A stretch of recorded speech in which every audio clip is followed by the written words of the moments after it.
Actually మేము అయితే ఇప్పుడు కామాఖ్య టెంపుల్కి బయటకు వచ్చామండి. ఎందుకంటే అక్కడ మొబైల్ అలో లేదు కాబట్టి, కెమెరా అలో లేదు కాబట్టి లోపలికి తీసుకువెళ్ళలేదు. మీరు చూడొచ్చు, నాతో పాటు గురుగారు ఉన్నారు, ప్లస్ అలాగే ఆ మందిర్ పూజారి ఉన్నారండి. ఇప్పుడు ఎవరైతే నా లెఫ్ట్ సైడ్లో ఉన్నారో ఆయన మందిర్ పూజారి అండి. గోపురం చూసి మంత్రం చెప్పాలి అని చెప్తే ఈ మాల పట్టుకొని గోపురం చూసి మంత్రాలు చెప్తున్నాను. వాళ్ళు చెప్పిన మంత్రాలు చెప్పాను. అలాగే మనకి ఎవరైతే ఇంతకుముందే ఆర్డర్ బుకింగ్ చేసుకున్నారో వాళ్ళ పేరు గోత్రంతో చెప్పి పూజ చేయించానండి.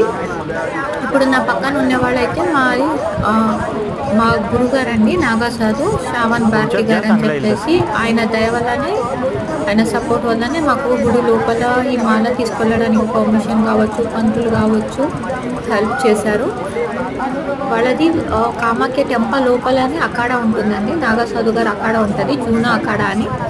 ఎవరికైనా ఓకే అంటే అక్కడ ఎవరినైనా వెళ్ళి జూనా అఖాడ అంటే చెప్తే అక్కడ మీకు ఈ గురుగారు కనిపిస్తారండి, బాబా గారు.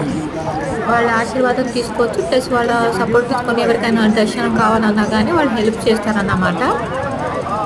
ఇప్పుడైతే గుడి లోపలికి మాల అనేది వచ్చింది. ఈ మాల అనేది తీసుకొని నేను ఇప్పుడు ప్రదక్షిణ చేయడానికి వెళ్తున్నానండి. ఎందుకంటే పూజ అయిన తర్వాత గుడి ప్రదక్షిణ చేయాలి అనేది ఇక్కడ రూల్స్ అంట.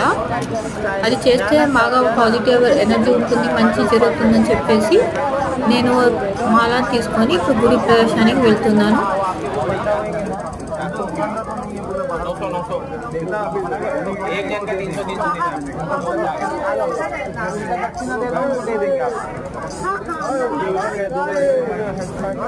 पहले वाला हिसाब बाद में देखेंगे ना, मुझे भी पता नहीं अभी का देता हूँ, मैं देता हूँ आपको जमा भी वाला मेरे छुट्टे की लग जाएगी।